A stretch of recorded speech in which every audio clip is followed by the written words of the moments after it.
There you go. So this is the first podcast, hopefully, of the community posts I'm going to be doing. Yep. And I picked you for a reason. That for as long as I know, you've been the face of Stanford. I remember the old vicar that used to be here. Yep. And when I was at school, we used to come down and meet the vicar, but I never used to really interact as much back then with the school itself. So I thought, who would be the best person to bring into a community video? Unfortunately, I guess for some, they may never meet you until it's a sad occasion. If they like it or not, most people will end up meeting you if they live in this tiny little area. Some for good reason, happy reasons, so joining the church, getting married and christenings. Some for obviously for really sad reasons. Yeah. And a lot of people know you from who you are from the church, but they don't know you and how you become here. And how long you got left here? Just over 600 days, I think. 600, not as if you can. Yeah. I like to make the days count. So I have been counting the days, but just say, well, I'm another another day nearer to retirement. Make the day count. Make it worthwhile. Okay, just go to I'm just going to let John introduce himself properly. John Guest, John Andrew Kenneth Guest, 63 years old, married to Kim for 36 years, 2 children, Ben and Hannah, and 2 grandchildren, Elijah and Maya. And I'm very pleased to say my dad still lives with me. He's just approaching his 96th birthday, so a great achievement. And I've been here in Stanford-le-Hope 25 years. And you were just talking earlier on about, meeting people for all kinds of different reasons.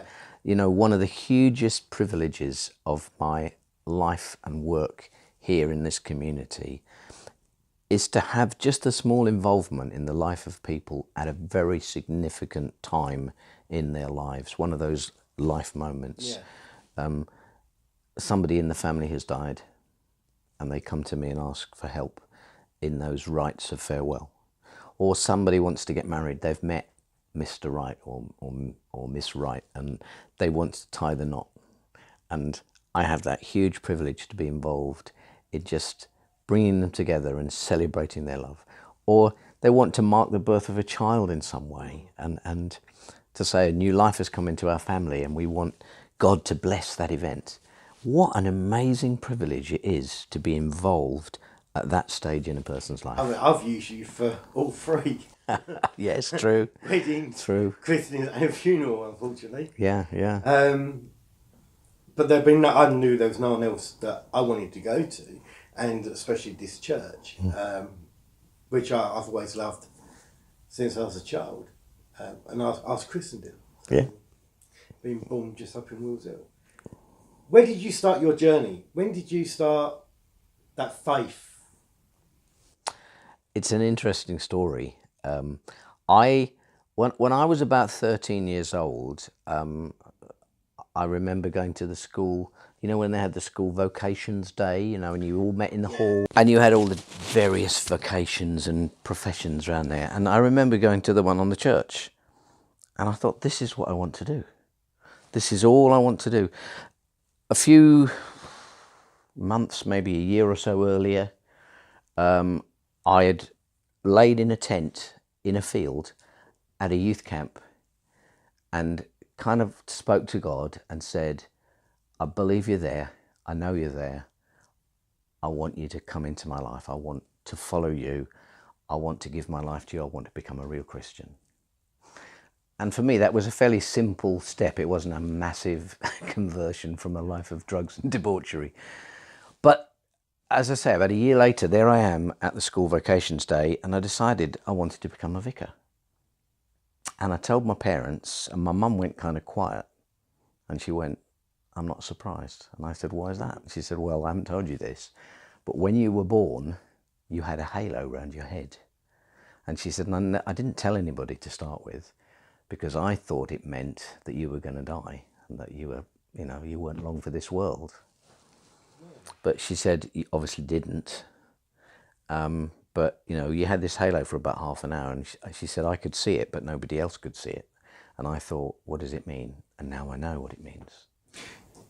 Was your family quite strongly with the church? My dad, before he married my mum, was a strict Baptist. Used to meet in a Baptist chapel in Hove on the south coast. My mum, I would say, was probably a nominal Anglican, but a fairly good church attender at the parish church. And her faith certainly grew as I grew up. But yeah, we were brought up to go to church, attend Sunday school. I went to Pathfinders, and then sort of got quite involved in youth and children's work, working in schools and working in youth camps, various things like that. And when I left school, I worked for 8 months in a children's home with mentally handicapped kids as kind of preparation. Then I went to university, studied for a degree in religion and ethics, and then went to Oxford, to a theological college there for a couple of years, and got ordained in Nottinghamshire in 1980. Again, the day of my ordination. I mean, it's been interesting that I look back over my life and I say significant periods in my life where it was as though God's hand touched me in a very special way. On the day of my ordination, on the way to the cathedral, all dressed up in my brand new dog collar for the first time, with 2 other guys, we were involved in a fairly serious road traffic accident in which the car we were in turned over. All the windows shattered and all the side of the car was all smashed in. And for a split second, I thought we were going to be hit by another vehicle and blown to bits, you know, and all bursting. You think that's a message saying, look, don't get involved? No, funnily enough, the opposite. As I'm hanging in the straps, the seatbelt straps above or rather the guy is above me hanging on the seatbelt straps in the driving seat, and I'm looking at the road through the smashed glass. I just felt this incredible sense of peace come over me, and I just said to the driver, turn the ignition off. And there's petrol squirting out the car, you know. And there was like this moment of complete stillness. You know, like when you see on the movies, everything goes quiet. It was like that. And then suddenly there's all these people around the car and they pulled us out. And they're looking at us going, you're all right. He'd got a cut in his hand. That was the only injury. Even our robes were in the back of the car, didn't smell of petrol. It was amazing. Car was a write-off. So we had to get a taxi to the cathedral. We went through the whole service, got ordained. The bishop laid hands on us and all that malarkey. And afterwards I said, well, I've just been involved in this serious accident. And the accident actually took place in the parish where I served my first curacy. What year was that? 1980. And I got home to the place where I was going to live, this, you know, little 3-bedroom house where I was going to start my ministry. And there was a letter on the doormat from a friend in Switzerland who said, I've been praying for you and God's given me this verse from the Bible for you. And it was the last few verses of Psalm 91, which says, because he knows my name, because he honours me, I will protect him, I will deliver him, and I will satisfy him with a long life. I was like, God was basically, it wasn't me, the other guy. It was basically like, God can do with me what he wants. I can be the loose change in his pocket, but he will look after me. He will protect me. He will take care of me. And I look back over my life and I see so many instances of, you know, when I was a baby, I was nearly hit by a V-bomber. I know it sounds crazy. I'm in a pram at the bottom of the garden and a V-bomber came down, hit the railway line at the bottom of the garden, and a piece of the fuselage went straight up my grandparents' back garden and through the back of the house. I should have been laid there in a pram this particular day of the week. I was there, but I wasn't there that day. A lot of people have a moment in their life where you think, oh, that could have been me. Yeah. And I've had a few. Hillsborough. Yeah. Really? Should have been there. Wow. Yeah, unfortunately, we used to go, me and my mate Gary, we used to go to football, Liverpool games with a lady called Marion. Well, she worked at Yardley's at the time. And we met her on the train going to football games. And we just joined up with her. I just remember just thinking about the day that we said goodbye to her at the station. And the next time we was going to meet up was for Hillsborough. Yeah. So we've sorted out all the tickets for that. And I got a date. And I always remember this girl, Nikki. And my mate was going, oh, you can't miss this, that, for... Yeah. And I was like, yeah, okay, sometimes relationships or... and I met her at ice skating. And I went on a date. First of all, we went to the West Ham game and was hearing it over the radio. Yeah. That this had happened in Hillsborough. And I ended up going to meet her for, I think, we were going to see Twins movie at the State Cinema in Grays. And she stood me up. Stood me up. And, obviously I wasn't in a very good state at that time. But all the time we knew that Marion was up there. And we tried to phone her number like the next day and it weren't answering. Me and Gabby, we kept trying. And then we saw in the newspaper and her face was on the front of the newspaper. Oh, and my it took goodness. us about another week to find out that she had passed away. Oh, but terrible. the thing was, we would have been standing with her because we stood with her all the Liverpool games. We were in Liverpool. Kim and I were living in Liverpool at the time. And we went up to Anfield. We saw all the carpets of flowers and everything else. And the church was heavily involved in the counselling and everything that went on during that period. We went up there the weeks of the day, and when we done the scars around Anfield. Yeah. So we went from Anfield down to Goodison, Everton. Yeah. And it was just, even when you walked into the stadium that day, the atmosphere was so fit. It felt like there was like millions of people just staring at you, and we laid the flowers down. But in a very real sense, that is a spiritual experience. Oh yeah, definitely. And I mean, obviously later on, the biggest spiritual experience of that kind was the whole thing surrounding Diana when she died. And I mean, the way that was taken on board by the... Was that hysteria? Well, you could say hysteria. I don't think it was. I think it was a life event. You know, people talked about her, cried over her as though they knew her. They never met her. They maybe just seen her on television, nothing else. But they related to her as though she was somebody for them. And fascinating as it is, she died the same day as Mother Teresa of Calcutta, who you would say, who had lived sort of 3 or 4 times as long as Diana and had a more intense impact upon the world as, working with the Sisters of Charity. And yet, it's almost forgotten that she died on that same day as Diana because Diana's influence was so powerful. If she'd gone to live, would we have lost that importance that she first brought to us? I think possibly, yes. It was the manner of her death and all that surrounded it, with Charles's admission that he'd committed adultery with Camilla, her admission that she was with Dodi, and all that kind of stuff that was going on. And then her being pursued by the paparazzi. That whole thing became almost like a living soap opera. And everybody identified with her. The whole nation grieved. The nation forced the churches to bring out books of remembrance, whether they wanted to or not.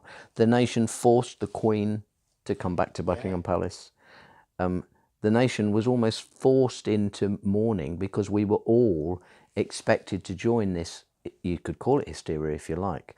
But I think it tapped into some deep-seated spirituality within people that they can't necessarily articulate. That it's very present in a lot of funerals with people who never come to a church service, but there's something spiritual there for them. And that's why I'm so pleased to not just be the leader of St Margaret's, but to be the rector of Stanford-le-Hope. And this is my parish, and the title that I'm given, or the responsibility I'm given by my bishop, is the cure of souls. Not the cure of the souls of people who attend the services on a Sunday at St Margaret's, but the cure of the souls of everybody who lives within the boundary of Stanford-le-Hope. And that's 20-odd thousand people. Yeah. And I am their minister. So how do you deal with the criticism? It's not easy. Criticism is incredibly hard. But I think if you're going to be serious about life and serious about relationships and communication and issues like love and conflict and those things, you're going to be serious about those things, you're going to face criticism. You know, I do hear lots of funerals, oh, he was a wonderful person, nobody ever said a bad word about him. And I kind of think secretly, well, what kind of a person was he if nobody ever criticised him? I think if you're going to do things and interact with people, you're going to face criticism, because you're always going to meet people who are going to disagree with you, and sometimes disagree with you violently. But criticism is hard. I get criticism for what I do. Some really nasty criticism. But I accept that I can't make everybody happy. Even if it's sort of like 30% of the people like me. That's sort of 30% of the people that I'm affecting their lives and giving them happiness. And for me, that's good enough. I think that's a good way of looking at it. I think you've got to do that. But people who care, like you and me, people might not think it, but we are actually quite sensitive. And when we can joke and make fun of it and lighten it, but deep down, somebody says something bad about us, especially if it's untrue, we feel pain. It hurts us. Certainly, that's how I feel.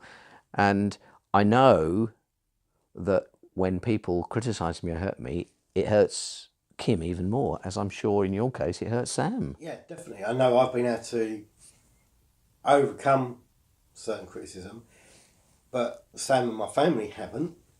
They're deeply hurt by it. Yeah. And then even more so when I go back to places or go and do something, they go, why are you doing that? But that's because, no, I like giving people a second chance. I try to look at why that person's done that. And I guess there's an element of acceptance there. But that's why I try to teach with my clients and at schools and that sort of stuff. It's not just about forgiveness, although forgiveness is a massive step. But I don't need that aggravation in my life. If I can overcome that person or that situation, then I ain't got to worry about that anymore. I ain't got to sit there and wake up every morning going, God, why did I do that? Why did I do that? And so it's offloading. Do you feel that, for you, the amount of stress that you have here, and I know we've had this conversation before, because we've had many chats over the years, even though I don't go to church every Sunday, but it's that you feel like you offload to God or Jesus? Absolutely, I have to do that. I talk to him every day. Obviously, I talk to him all the time, but I do have a specific time when we have an appointment together, and it's fairly near the beginning of the day, and I meet with him. Sometimes other people join us, but I do spend quite a lot of time talking to him, and without that, I couldn't do the job. I couldn't do it. I haven't got shoulders broad enough to carry all the stuff that gets dumped on them. I've got to hand it over to him. That may sound like a fairly trivial thing to say. It's not. It's not an easy thing to let go of that stress and that difficulty, and sometimes it can be overwhelming. So I need to talk to other people. Kim is an amazing listener and an amazing counsellor for me and support, but even the two of us together can't carry it all. I have a spiritual director that I talk to from time to time. I have good friends, people I can talk to on the phone or face to face. But most importantly, it is my relationship with God that keeps me going. I couldn't do this without him. I mean, I couldn't imagine. I mean, I know it's like I get called at 2:00 in the morning by somebody that's maybe trying to commit suicide or something like that. For you, but that'd only be once every so often. For you get those calls constantly that somebody's passed away, which for everyone that I do is the most devastating thing in their life. You have to walk into those situations on a daily. How do you prep yourself for that? How do you focus on that? Because each person you treat as an individual. Yeah. And I know, because you obviously. Let me explain this to you. When I was going to a selection conference for ordination, when they were trying me to see whether I was the right person to do the job I wanted to put myself forward for, I met an older bishop who shared that When he'd started his first curacy, he'd thought he was God's gift to the Church of England, and he'd gone in and sort of, I can do this, I can do that. And his first baptism, I think he did, the vicar looked in on it to see how he got on. And at the end of it, he turned to the vicar and said, "What did you think?" And the vicar said, "Don't ever do that again." And he went, "What?" And the vicar said, you were far too casual about it. He said, "You baptize every child as though it was your own son. You marry every girl as though she were your own daughter. And you bury every man as if he was your own father. And if you can't do that, you've no place been a minister in the church." And the bishop said, "I took that advice to heart and I pass it on to you." And I thought, yeah, that is what I'm going to try to do. So I do that, which means I come back from a funeral service utterly exhausted because I've given everything I can. But there isn't another way to do it. I have actually buried my own mother, and maybe one day I will bury my own father. But I still try to take every service personally, because for me, it might be my 50th funeral that year, but for that family, that's the only one. That's their dear father, mother, maybe even child. And it's important. So I try to give the very best I can. And I know that, again, that I'm not alone. And if I go into a horrendous situation, say a suicide, which is one of the toughest things to deal with, I find myself saying things and thinking, wow, this is good. Where did that come from? And then I think, oh yeah, I know where that came from. And somehow God has given me the words to deal with it. I don't worry about the phone. I'll leave it for now. Just let it ring. I mean, I know that. I can back that up, but not just for the funeral thing, because with that person, there was a real personal connection that you had as well. Yeah. But also with our wedding. When I met you for our wedding, it was, 2003? Oh, that's right. I remember this is on tape. Yeah. You'll be in trouble if you get it wrong. It's in here somewhere. But the comments was that, oh, the vic was it was so personal. Oh, how long you known him and all that. And we hadn't really known you that much beforehand. We'd done the lessons. I'd spoken to you before about the paranormal stuff and all that. Mm-hmm. But we didn't have a personal relationship there. Mm-hmm. But everyone felt that it was a very personal service. Mm-hmm. So you conveyed that very, very well. And but again, you do that day in, day out. It must get exhausting. It's always tiring. It's very exhausting. That's why I set myself a deadline to finish this marathon. And although it's going to be hard, and I still don't know how I'm going to be on the day I retire, but I set the line and said, okay, 40 years. And at the end of the 40 years, I stop and do something different. But yeah, very tiring. And I don't know how people do stressful, tiring jobs. I mean, mine's not the only profession that's stressful and tiring, there's so many others. But I don't know how people live their lives without a belief or some kind of value system to give their life meaning and purpose.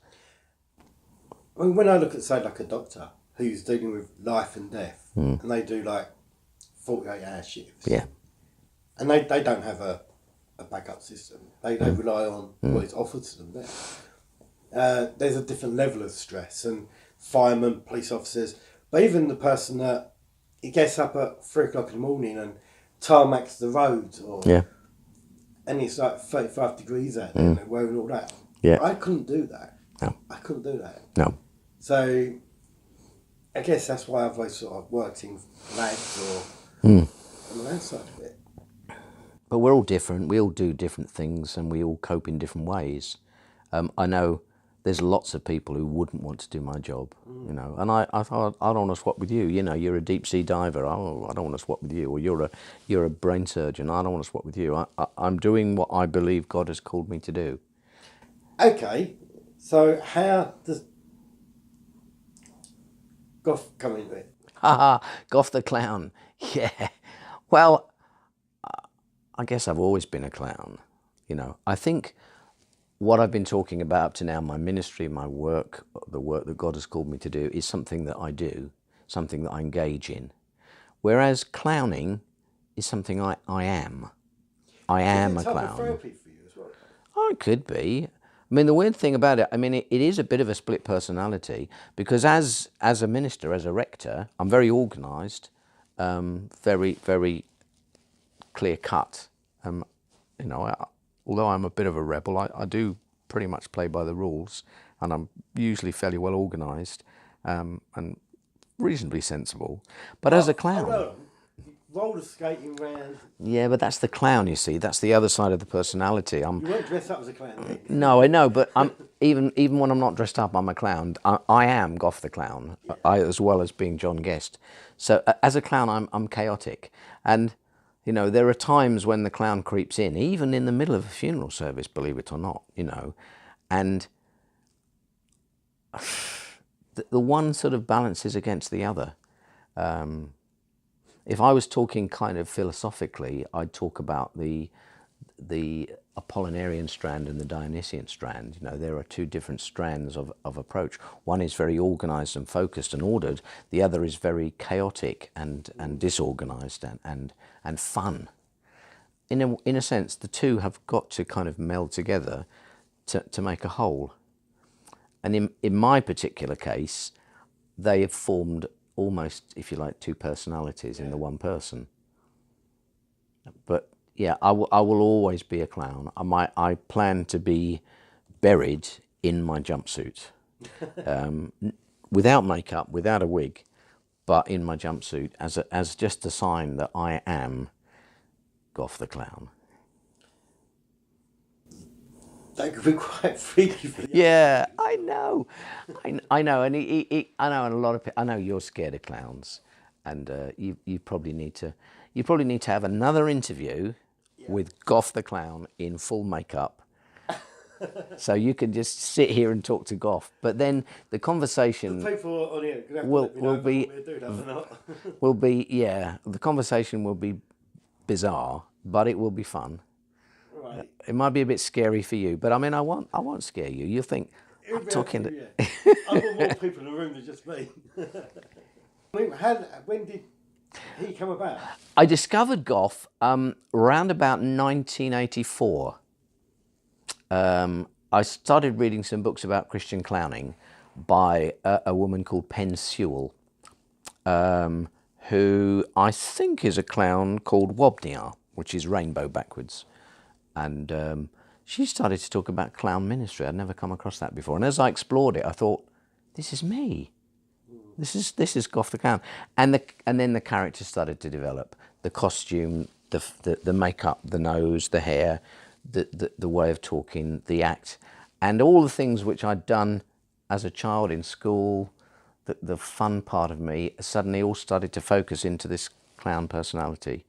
And I realised, yeah, that's who I am. And obviously that's been expressed in a whole variety of ways through schools, ministry, schools work, assemblies, entertaining people and writing books. First of which was, of course, about balloon modelling, although it wasn't really about balloon modelling, it was about work, rest and play and the balance in life. Yeah, which I think is really important. And I know you bring a lot of that to our community. And do you find it almost like you're building a legacy? And that is a strong word. Yeah, legacy is a very strong word. The legacy I would like to leave is a legacy of changed lives. I would like to leave Stanford Le Hope in a better condition than I found it, if that doesn't sound too arrogant. I really... If you left about 5 years ago, you might have had a chance. Yeah. I suppose I mean, I don't mind a bit if I'm forgotten, but I would hope that my influence regardless of whether people knew it was me, continued. If there's something good happening, and I can think to myself, well, yeah, I was involved in that, and perhaps if I hadn't been around, that wouldn't have happened. That makes me feel good. It's regardless of the fact whether anybody knows that was the reason. Yeah. So that's the legacy. But mostly I want to see the legacy in lives, you know, that somebody might say, do you know, I'm doing what I'm doing today in the way that I'm doing it today because 30 years ago, I met this funny bald-headed guy and he said something to me that stuck in my head and I thought, yeah, I might do that. But you must see that when people come up to you and talk about the two Johns. Yeah. Because no one has ever forgotten about that. Yeah. And I know, like, even with Rob, they come up and say, oh, you was one of the two Johns. Yeah. And no, when people come up to Bill and Bill we spit, and they say, oh, you're one of the two Johns. So you have, in a way, put those words in those kids' minds. Yeah. Yeah. I know for my daughter, Maddie, definitely remembers it all. Yeah. And just being about, people know you as the two Johns. Yeah. Even if they don't go on to being in the church or meeting you again, they will see you and go, oh yeah, I know him, he's one of the two Johns. Yeah. So that means they must remember what you said to make that impact. I hope so. I hope so. And more than anything else, I want people who might at some stage say, why did you do that? Why did you behave like that? And I would have the opportunity to say, because of the person I know who's changed my life. The person who's changed my life is somebody called Jesus. I would love you to meet Jesus. But even if you don't want to meet Jesus, you can at least meet somebody who knows him and somebody who is his friend. Now, I'm not daring to kind of say that I'm his representative, but I'm his friend and I know him and I know how fantastic he is. And, you know, I often say to people, give me 24 hours to convince you about Christianity. And of course, I get invited them on the Alpha course, which lasts 24 hours. And lots of people have come to know God through Alpha and through other things. And, you know, it's great to be able to have the opportunity to share that with people. But again, sometimes there's that criticism that goes along with it, that people can be too full on, or it's too heavy, and that can put people off. But a part of our community is that engagement, community engagement. And I think you found quite a good mix in, look at our Poppy Day. That's incredible. We're a small community. And when you look around at the thousands of people that turn up, it's still like nearly all the town is there with us. So there must be an influence there, John, because it wasn't always like that. So I don't know if it was all the poppy stuff around the church or how it come about. That it's just growing and growing and growing. Each year it's getting bigger and bigger and bigger. Yeah. Oh, I've been blessed that. Well, let's remind ourselves that there's a whole team. Right. There's a whole team of people doing it. I mean, there's a fantastic organising committee. You've got people coming up with great ideas like Janice and her poppies down the tower. That wasn't my idea, and so many other things that people come along with. It's a community together, you know, and we are team. We work together. I can't. I mean, I'm really good at being a figurehead and standing out the front and making a fool of myself. I don't mind that. I'm the picture in the paper and all those things. But behind me, there's a huge team of people who don't necessarily want any limelight, but they're hard workers and they do a tremendous amount. And you know as better than I do, the teams that we have in the community, the teams, the organisations, the groups. There are many, many of those who raise loads of money for disabled, underprivileged and needy people, who work really hard to make our community look good, who try to make a better life of the life that we have here in Stanford We Hope. They're the ones who should be getting the medals. Yeah, definitely. Relaxation. Yeah. With all that, what we just spoke about, when do you get the time to even relax? You have to kind of, you have to make the time. You have to dial it in. Sport, exercise? No, I try to walk every day. I try to walk about 5k every day just to keep myself a bit fit. But, you know, since the last 6 years, my leisure time has been totally dominated by my grandchildren, who I adore. I adore my grandchildren. Becoming a grandfather was one of the greatest things in my life. And I spend as much time with Elijah and Maya as I can, and looking forward to getting some more grandchildren. So as much time as I can with them. I try to take a day off every week, because that's so important. That must be quite difficult. Oh, it's hard. But then it's a command. God said, keep holy the Sabbath day. That's not Sunday. That is a day of the week that you set aside to abstain from working. Because nobody should be working 7 days a week. Any more than people should be keeping 100% of what they earn. They should be giving away 10% of what they earn to charity, to the needy. That's a principle of life that God builds into our lives to help us to live our lives properly. Music, obviously, for the church plays a big role. Yeah.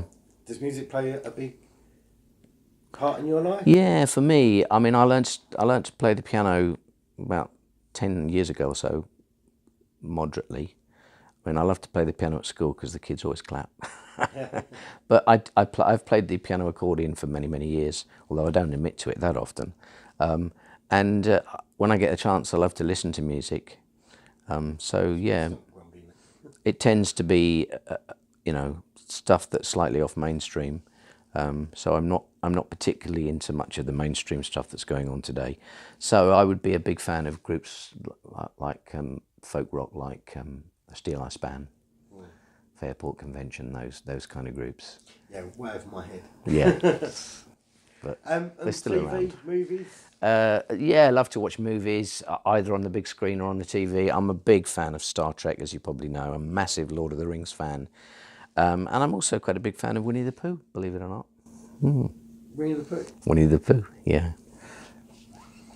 I guess there's some sort of link between those three stages. And it's all about telling a story of sort of home and that wishfulness of what home is meant to be like. Yeah, exactly. I mean, Lord of the Rings, definitely, it hooked me. I read them when I started. I read The Hobbit, I think I was in year 5 at juniors. Yep, same as me. And Year 5, year 6. Absolutely hooked me. And yeah, Lord of the Rings. And it's what taught me to read. Because I wanted to read them. And I taught myself to read. Exactly. I had The Hobbit read to me by my head teacher, and I read The Lord of the Rings for myself. So that was my coming of age in terms of reading. I heard the Hobbit, and I saw The Lord of the Rings. And I was gripped by The Lord of the Rings. When Gandalf fell down the abyss, I was like, oh no! It was my major character in a book suddenly getting taken away. And no, you can't do that. And of course, when he came back, it was, oh yes, great. I mean, it sounds really bizarre. I read Lord of the Rings all the time, listening to Jean-Michel Jarre music. Right, really? Wow. And it linked so well. Especially like Rendezvous, when they go around the mountains. It just links so well to Great, wow. And so every time I hear that, I start visualising Lord of the Rings. And I was very, very sceptical when the film came out. They weren't going to be like I imagined.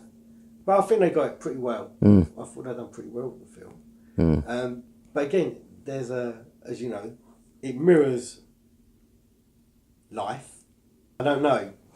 There's all kinds of explanations of it. I find Tolkien himself a fascinating character, and particularly his relationship with C.S. Lewis. They had an interesting connection because Tolkien was a Catholic and Lewis was very much a Protestant, and they critiqued each other's works. And Lewis's Narnia series is very, very deep. If you read a book like Planet Narnia, look at the deeper meaning within Narnia. But Tolkien kind of always moved away from the Lord of the Rings being an allegory of anything. But clearly, I mean, he had experiences from the First World War and then observing the Second World War. And there was, the idea of the ring was the ring, the bomb. The great thing about the Lord of the Rings is you don't have to allegorize it too deeply, or you can look at it from a whole different lot of perspectives. I just like the juxtaposition of the homely and the epic, that you have a hobbit who's a little person, smaller than a dwarf, very homely, very bucolic, getting mixed up in massive life, world-changing events and actually been given the responsibility of saving the world. You know, that is very exciting. You know, the great quote, even the smallest person can make a difference. Game of Thrones. Yep. There's obviously, for me, Guilty when pleasure? I see the map of Game of Thrones, Yep. I think of the Lord of the Rings. Yep. And Tyrion in Game of Thrones mirrors the Hobbit in Apart from the language. half the language and what else he does. Yeah.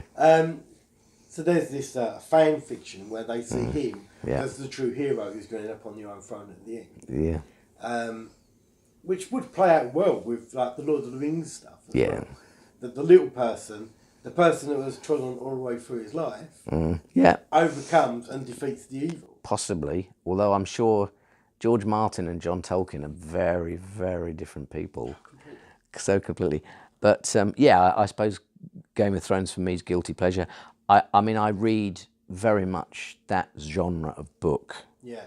You know, and I have to be careful because I don't want to go too far over the edge into what I'm reading, because a lot of the fantasy stuff borders on some stuff that, you know, can be a little bit edgy and also supernatural stuff, and I'm not so keen on that. But I watch... I don't know, is it Star Trek a little bit supernatural with what they go into? I think so. No, I don't think so. No. No, for me, Star Trek is a vision of the future that Gene Roddenberry had. You know, a culture, a life, a galaxy where poverty is eliminated, where people learn to get on together. They build the Federation, where the Klingons can get on with the Vulcans. Gandalf was supernatural. Well, I mean, in depends how you use the word supernatural. I'm supernatural. You're supernatural. I mean, I have a relationship. My whole life is built upon the supernatural. Yeah. But there's good supernatural and bad supernatural, and yeah.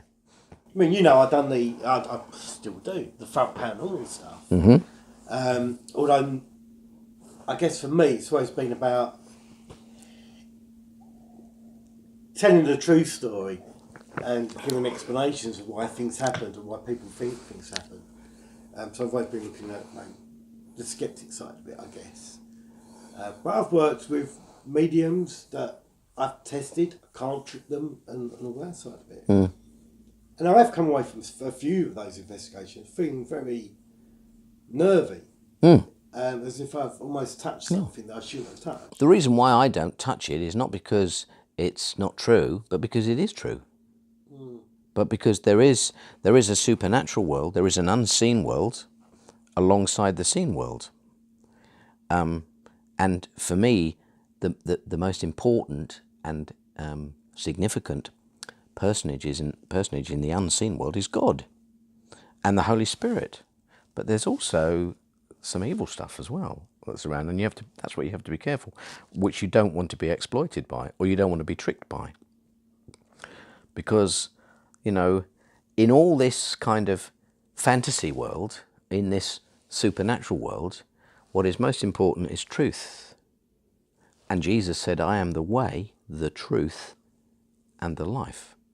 So having a relationship with him is a real relationship, not based on deception or manipulation or coercion, which can very often be the case where you link up with something supernatural that is not having a relationship with you for your benefit, but in order to exploit you. In your job, you must be asked to face that sometimes. Absolutely. I do. I mean, Satan does not like what I'm doing in Stanford Hope. He doesn't want me to be here, and he tries to stop me. Fortunately, I know somebody who's already beaten him. I know somebody who's already overcome him, and I can go into situations and I can command him to leave, get rid of him.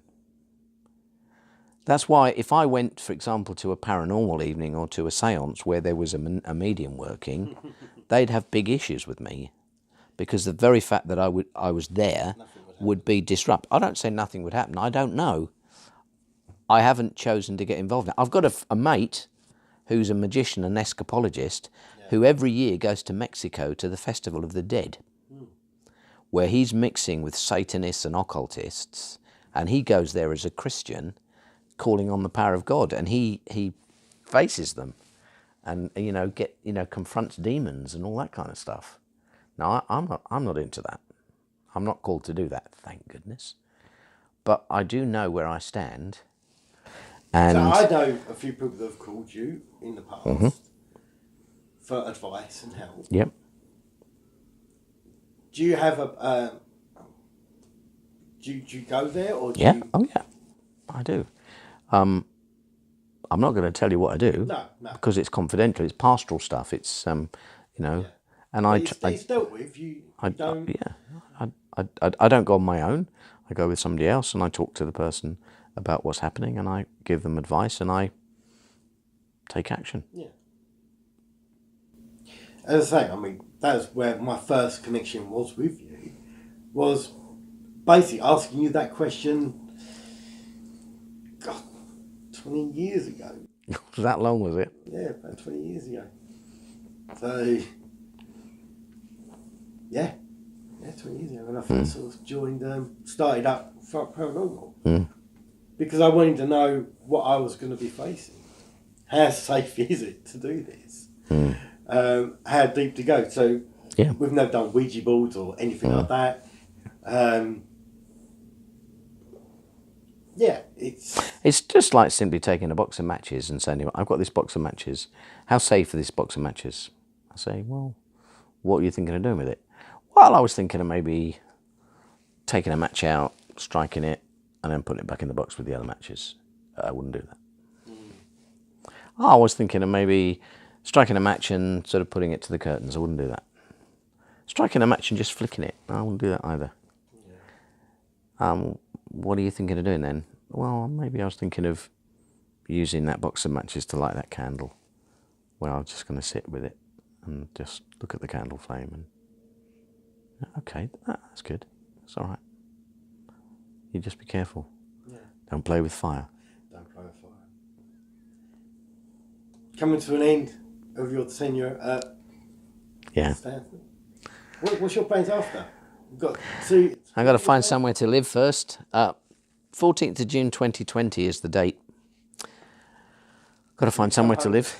Yeah, become homeless. I hope that I'll find somewhere to live before then. We've got to find somewhere to live for myself and Kim and my dad for as long as he's spared, and look to the future. I'm not sure exactly what I'm going to do, but it's not going to be the same thing as now. I hope to carry on writing a bit. Hope to spend lots of time with my family. Do a bit of travelling. I love travelling. Yeah.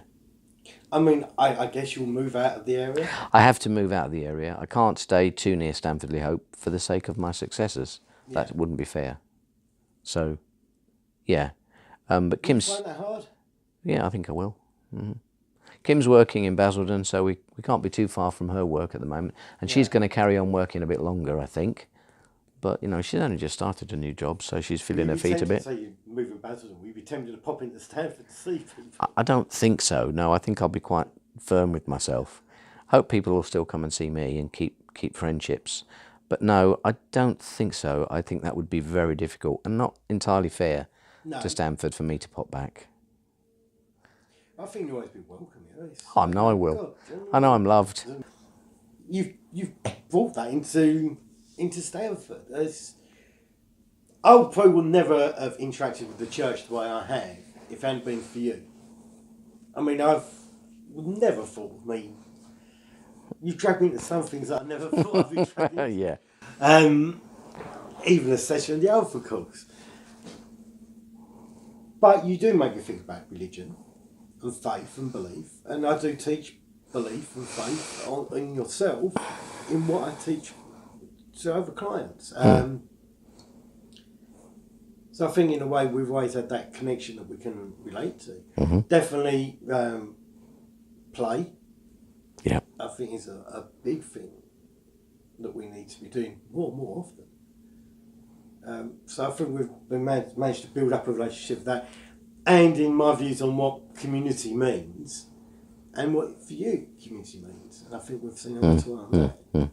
But for you now, the end is near. Well, the end of this stage of my life, yeah. But it's a complete new beginning of what you're going to do. Yeah, I'm excited. Is that exciting? It is exciting. It is exciting. Yeah, it is exciting. It's like Bilbo getting ready to sort of set out on his journey, and he says to Gandalf, I'm old, Gandalf. I want to see the mountains again. And I want to finish my book. And I just want to find somewhere where I can rest without a string of confounded relatives hanging on the bell or coming to visit me.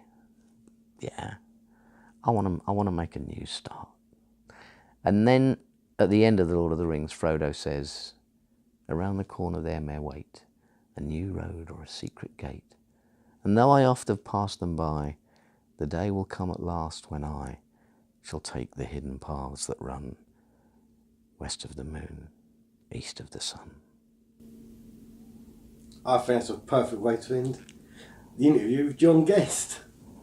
Thank you, John. Thank you, Shane. God bless you.